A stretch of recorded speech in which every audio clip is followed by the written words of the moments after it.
అయితే నా జీవితంలో జరిగినటువంటి ఒక సంఘటనను మీకు చెప్తాను. ఒకానొక సమయంలో, లేకపోతే నేను మా నాన్నగారు క్రైస్తవులు కాదు, కానీ మా అమ్మ క్రైస్తవురాలు. మా అమ్మ ఎక్కువగా క్యాథలిక్ సంఘాలకు వెళ్ళేది. నేను క్యాథలిక్ సంఘాల్లోనే మా పేరు పెట్టారు, క్యాథలిక్ సంఘాల్లోనే మేము ఎదిగాను. ఆ తర్వాత గుండ్లు కొట్టించుకుంటూ తిరిగే టైపు, అంటే వేలాంకనికి వెళ్ళటం, ఇలాంటి పరిస్థితి. నేను చిన్నతనంలోనే తల్లిని విడిచి హాస్టల్కి వెళ్ళిపోవటం, అక్కడ ఉండటం. ఆ తర్వాత 10వ తరగతి మా ఊరు కడప, మా ఊరికి తిరిగి రావటం. ఆ ఊరిలో భయంకరమైనటువంటి అల్లరి, భయంకరమైనటువంటి గొడవలు, భయంకరమైనటువంటి ఫ్యాక్షనిజంలో పడిపోవటం. అలా పడిపోయిన తర్వాత ప్రభువు నన్ను రక్షించటం, నీవు లోకమునకు వెలుగై ఉన్నావు అన్నటువంటి మాట చేత నా జీవితాన్ని మార్చటం. ఒకానొక సమయంలో మరి కోల్పోయినటువంటి సంబంధాల కారణంగా నేను దుఃఖిస్తూ ఉన్న సమయంలో ఒక వ్యక్తి నన్ను సంఘానికి తీసుకుని వెళ్ళటం, లేకపోతే ఒక యూత్ మీటింగ్కి తీసుకుని వెళ్ళటం. అక్కడ నేను ప్రభువును తెలుసుకోవటం, నీవు లోకానికి వెలుగై ఉన్నావు అన్న విషయాన్ని ఆయన గుర్తు చేసి ఆయన నా జీవితంలో రక్షణ సువార్తను, నా జీవితంలో దేవుని రాజ్య సువార్తను ఆయన నాటినప్పుడు నా జీవితం మారిపోయింది.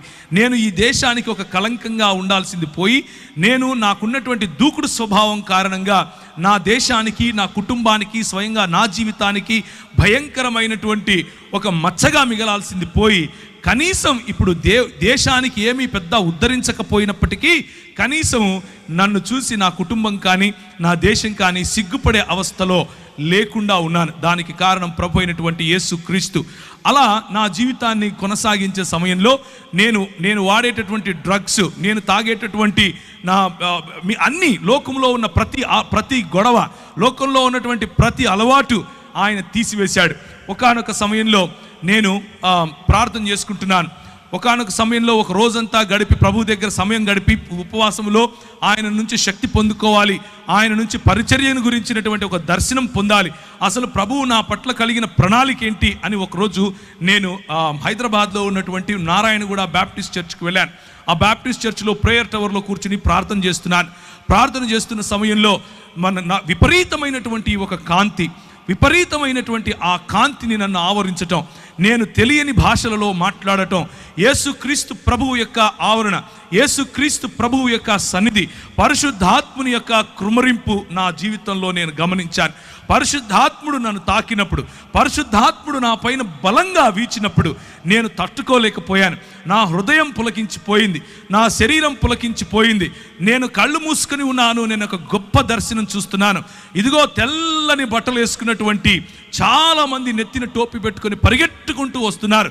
ప్రభు అయిన యేసుక్రీస్తు తన చేతులు బారుగా చాల్చి నిలబడుకుని ఉంటే ఆయన కౌగిలిలోనికి ఎంతో కొన్ని వేల మంది పరిగెట్టుకుంటూ వస్తున్నారు. ఆమోసు గ్రంథం ద్వారా ప్రభువు నాతో మాట్లాడాడు. ఆమోసు గ్రంథం ద్వారా ప్రభువు నాతో మాట్లాడి ఆయన నాకు వినిపించే విధంగా పరిశుద్ధాత్ముని యొక్క నడిపింపు. ఆయన అన్నాడు, నీవు ఇందోర్ అనే పట్టణానికి వెళ్ళాలి, నువ్వు చండీగఢ్ అనే పట్టణానికి వెళ్ళాలి, నువ్వు ఉదయ్పూర్ అనేటటువంటి పట్టణానికి వెళ్ళాలి. మరి దైవజనులు ఇప్పుడు నిలబడుకుని మాట్లాడుతూ, ఏమయ్యా ఉత్తర భారతదేశంలో చాలామంది అవసరం వెళ్ళరా అని అంటున్నాడు. అదే సంఘటన నాకు జరిగింది. 2000 సంవత్సరంలో భక్త సింగ్ గారు చనిపోయారు. ఆయనను తీసుకుని వెళ్తున్నారు. కొన్ని వేల మంది ఆయనకు వెనకగా వెళుతున్నారు. ప్రార్థిద్దాం అనంటే కొన్ని వేల మంది తలలు ఉంచుకొని ప్రార్థిస్తున్నారు. ఆ దృశ్యం నేను పైనుంచి చూశాను. దేవా, ఒక వ్యక్తి ఉత్తర భారతదేశం నుంచి నా ప్రజలను ప్రేమించి తెలుగు వారి మధ్యకు వచ్చి మరి పరిచర్య చేస్తే నేనెందుకు వెళ్ళకూడదు అన్నటువంటి ఆ ఛాలెంజ్ నేను తీసుకున్నాను. నేను వెళ్ళాను, మధ్యప్రదేశ్ అనే ప్రాంతంలోకి వెళ్ళాను. పరిశుద్ధాత్ముడు నన్ను నడిపిస్తున్నాడు. ఒకానొక రోజు రాత్రి రెండు చొక్కాలు 2 ప్యాంట్లు పెట్టుకుని బయలుదేరాను. నాకు భాష రాదు, ఒక్కరు తెలియదు, ఆ ప్రాంతం తెలియదు, ఎక్కడుండాలో తెలియదు, ఏం చేయాలో తెలియదు. దేవుడు చెప్పాడు నేను వెళ్ళాలి. పరిశుద్ధాత్ముని యొక్క ప్రిపరేషన్, పరిశుద్ధాత్ముడు నీలో నిన్ను నింపినప్పుడు కేవలము నూనె బుడ్డీలు అమ్ముకునే పాస్టర్గా మారవు నువ్వు. గుర్తుంచుకోండి ఈ విషయం. పరిశుద్ధాత్ముడు నిన్ను తాకినప్పుడు నువ్వు ఛాలెంజెస్ తీసుకుంటావు. ఇంతవరకు సహోదరుడు ఆజాద్ చెప్పినట్లుగా తన దేవుని ఎరిగిన వారు బలము కలిగి గొప్ప కార్యాలు చేస్తారు, గొప్ప కార్యాలు చేస్తారు. నీ సంఘం పక్కన ఇంకొకడు సంఘం పెట్టే కార్యాలు కావు, గొప్ప కార్యాలు చేస్తారు. ప్రభువు లేని చోట ప్రభువును ప్రకటించడానికి ముందుకు వస్తారు. అది చీకటి, భయంకరమైనటువంటి చలి. ఉత్తర భారతదేశంలో మనం ఇక్కడ ఏదైతే ఊపుకుంటున్నామో ఈ సమయంలో అక్కడ చల్లగా ఉంటుంది. అంటే ఇప్పుడు వేడిగానే ఉంటుందిలేండి. నేను వెళ్ళింది డిసెంబర్, జనవరి, ఫిబ్రవరిలో భయంకరమైన చలి. ఆగస్టు నెలల్లో కూడా భయంకరమైనటువంటి వాతావరణం, వర్షం పడిన తర్వాత చలిగా ఉంటుంది. నేను వెళ్ళాను, నాకు తెలియదు అంత చలి ఉంటుందని. మామూలు చొక్కాలు వేసుకుని మామూలుగా వెళ్ళిపోయాను. నేను అక్కడికి వెళ్తే గడగడ వణికిపోతున్నాను. కిందికి దిగాను. రైల్వే స్టేషన్లో ప్లాట్ఫామ్ మీద 3 రాత్రులు గడిపాను. 3 రాత్రులు ప్రార్థన, ఉదయాన్నే లేయటం, వాక్య పరిచర్యకి వెళ్తాం, ప్రార్థన, ఉదయాన్నే లేయటం. ప్రభు నాకు చెప్తున్నాడు, ఫలానా టెంపో ఎక్కు, ఫలానా చోట దిగు, ఫలానా ఇంటికెళ్ళు, ఫలానా వాడితో మాట్లాడు. ఆయన చెప్పింది చెప్పినట్లుగా మరి ముందుకెళ్ళటానికి దేవుని పరిశుద్ధాత్మ యొక్క శక్తి, పరిశుద్ధాత్ముడు మనల్ని నింపినప్పుడు, పరిశుద్ధాత్ముడు మనలో సవాలు విసిరినప్పుడు మనం తీసుకోగలగాలి. 2 చొక్కాలు 2 ప్యాంట్లతో వెళ్ళానని చెప్పాను. చేపులో నా దగ్గర 500 700 డబ్బులున్నాయి. ఆ రోజుల్లో 500 అంటే మహా అయితే కూడా ఒక 10 రోజులు మనం ఉండొచ్చు. ఈ రోజుల్లో 500 అంటే అర రోజే ఉంటాం, అది మీకు తెలిసిన విషయమే. అయితే నేను వెళ్ళాను. ఒకరోజు రాత్రి నా దగ్గర డబ్బులు కూడా అయిపోతున్నాయి. ప్రభువు రాత్రి నాకు ఒక దర్శనం చూపించాడు. ఒక ఇల్లు, దానిపైన జూలాగర్ అని రాసుంది. జూలాగర్ అంటే ఇంట్లో పిల్లలు పెట్టుకోవటానికి ఉండేటటువంటి ప్రదేశం. ఆ ఇల్లు నాకు కనిపించింది. లోపల ఒక రూమ్ చూపించాడు. ఒక చైరు, ఒక బల్ల, దాని మీద ఒక గ్లాసు, దాంట్లో అంటే చెంబు, దాంట్లో నీరు, ఒక కాట్ అంటే ఒక మంచం. ఆ మంచం మీద మంచి పరుపు, గల్లగా ఉండేటటువంటి ఒక బెడ్షీట్. ఇది నాకు కనిపించింది. రాత్రి ఆ దర్శనం చూశాను. ఉదయం పరిశుద్ధాత్ముడు నడిపిస్తున్నట్లుగా నడుస్తున్నాను. పరిశుద్ధాత్ముడు నాకు చెప్పినట్లుగా ఏ డైరెక్షన్లో, ఏ దిశగా నేను వెళ్ళాలో ఆ దిశగా వెళుతున్నాను. 2.5-3 కిలోమీటర్లు నడుస్తూ దేవుని పరిచర్య, వాక్యం. నాకు వచ్చి రాని హిందీ ఏం చేస్తాం, ఏదొస్తే అది మూగ సైగలు అనుకోండి, మాట్లాడుతూ ప్రజలకు చెప్పుకుంటూ వెళ్ళాను. ఒక చోట ప్రభు దిగమన్నాడు. దిగి చూస్తే ఎదురుగా అదే ఇల్లు కనిపిస్తోంది. దేవునికి స్తోత్రం కలుగును గాక. ఆ ఇంటికి వెళ్ళి తలుపు తట్టు అన్నాడు. నేను ఆ ఇంటికి వెళ్ళి తలుపు తట్టాను. అది జైన్లు ఉండేటటువంటి ఇండ్లు. అంటే ఆ ఇంట్లో వాళ్ళు జైన మతాన్ని వాళ్ళు అనుసరిస్తారు. ఆమె వచ్చి ఏం కావాలి అని అడిగింది, హిందీలో, తెలుగులో కాదు. నాకు ఏం లేదండి, రూమ్ కావాలి అని అడిగాను. అవునా అని పైనుంచి కిందికి చూసి, పైన ఒక రూమ్ ఉంది, చూసుకోపో అంది. పైకి వెళ్ళాను. పైకి వెళ్ళంగానే అదే మంచం, అదే గళ్ళగా ఉండే బెడ్షీటు, అదే చైరు, అదే టేబుల్, అదే చెంబు, నీళ్లు నింపబడినాయి. కిందికి వచ్చాను. అమ్మ నాకు సరిపోతుంది, నేను తీసుకుంటాను అన్నాను. డబ్బులు ఇవ్వండి. నా దగ్గర డబ్బులు లేవు అన్నాను. ఏం చేస్తారు మీరైతే? ఓరా బయటికి అంటారు. ఆమె అన్నది, ఎప్పుడు ఇస్తావు అంది. ఒక 10-15 రోజుల్లో ఇచ్చేస్తానమ్మా అన్నాను. మీరు ఒప్పుకుంటారా? ఏ ఊరు నీది అంది. హైదరాబాద్ నుంచి వచ్చానమ్మా అన్నాను. డబ్బులు ఉన్నాయా జేబులో తినడానికి అంది. లేవమ్మా అన్నాను. ఎదురుగా ఒక మెస్ ఉంది, దాంట్లోకి వెళ్ళి భోజనం చేయి, నా పేరు చెప్పు అంది. కడుపు నిండా భోజనం, ఉండటానికి స్థలం. ప్రభువు ఇచ్చిన మాటను, ప్రభువు ఇచ్చిన అభిషేకాన్ని మనము నమ్మి ఒక కాలు వేస్తే ఆయన మనల్ని ఎప్పటికీ కించపరచడు. 11 సంవత్సరాలు అదే ఊరిలో ఉన్నాను.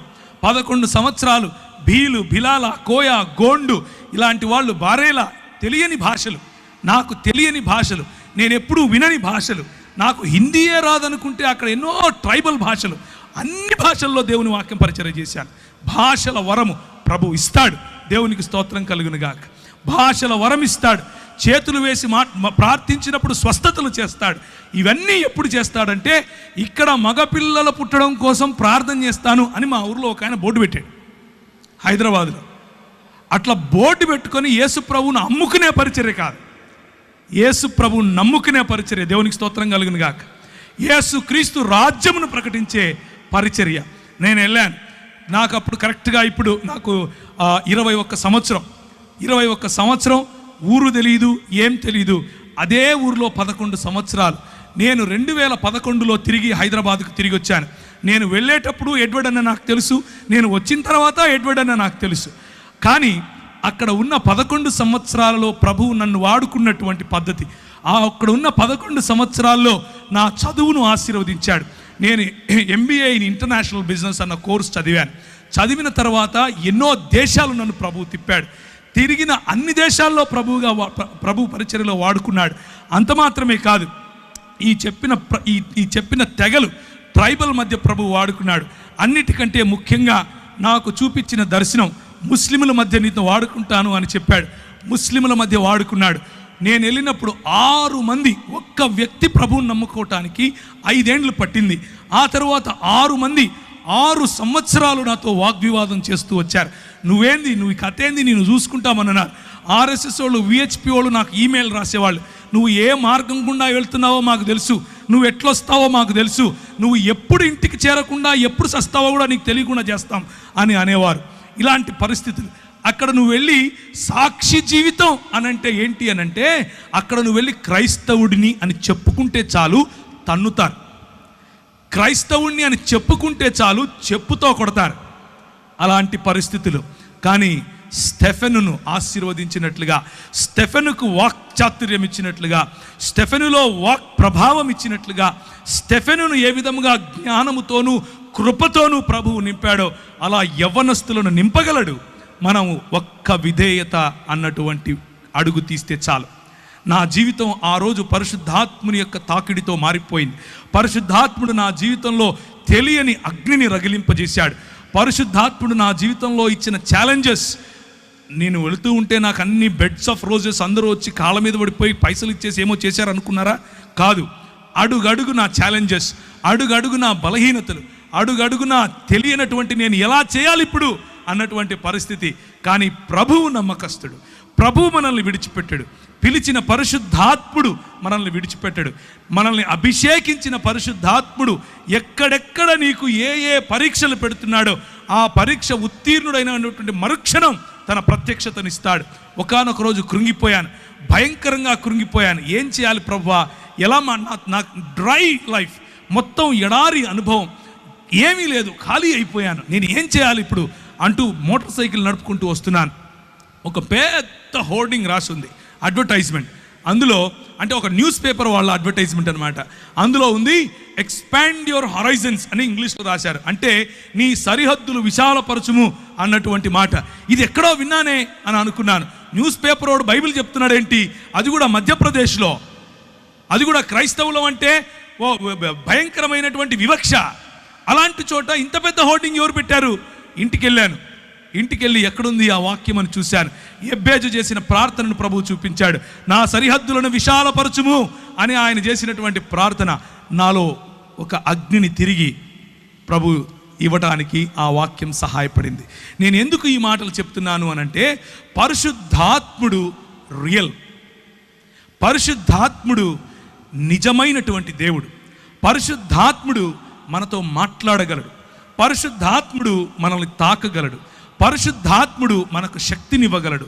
కొంతమంది పరిశుద్ధాత్ముని పేరట చేసే గారడీల కోసం మీరు ఆయనను నిజమైన దేవుణ్ణి మర్చిపోకండి. కొంతమంది చేసే గారడీల కారణంగా పరిశుద్ధాత్ముని వెక్కిరింపులకు పాలవుతున్నాడు. కానీ నిజానికి ఆయన నీతిని న్యాయమును జరిగించు దేవుని రాజ్య స్థాపనకు నిన్ను వాడుకోగలడు. ఒకానొక రోజు 2003 నుంచి 2005 ప్రాంతాల్లో రాజస్థాన్ మరియు మధ్యప్రదేశ్ బార్డర్స్లో కొన్ని ఊర్లు ఉన్నాయి, నీమచ్, మందసౌర్ అనే ఊర్లు. ఆ ఊర్లలోకి మమ్మల్ని ప్రభువు నడిపించాడు. అక్కడ ఉన్నటువంటి అతి ప్రాముఖ్యమైన సమస్య ఏమిటి అని అంటే, ప్రజలు వాళ్ళ ఇంట్లో ఆడపిల్ల పుడితే చాలా సంతోషిస్తారు, గంతులు వేస్తారు, నాట్యాలు చేస్తారు. ఎందుకబ్బా అని అనుకుంటే, దేవి పుట్టింది, మా ఇంట్లో దేవి పుట్టింది అని అంటారు. ఏంటి ఇంతకు దేవి పుట్టింది అంటున్నారు? ఇంతకు మంచి సంస్కృతి ఎక్కడి నుంచి వచ్చింది వీళ్ళకి మన దేశంలో అని అనుకున్నాం.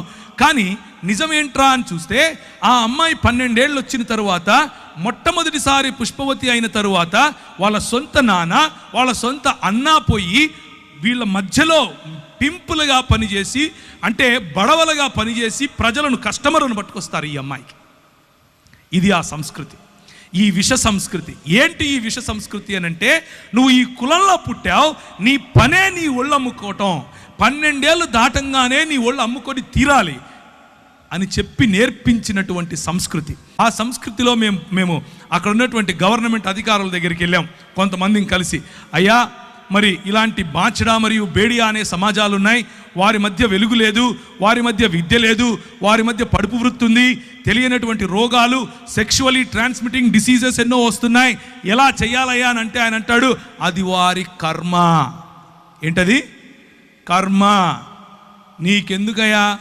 ఏ దేశం నుంచి వచ్చావు నువ్వు? ఏ రాష్ట్రం నుంచి వచ్చావు నువ్వు, వాళ్ళకు నిధులు మేమెందుకు ఇవ్వాలి, అది వాళ్ళ వృత్తయ్యా, వాళ్ళు సంపాదించి ట్యాక్సులు కడతారు మాకు అంటాడు. ప్రభువా ఏం చేయాలి?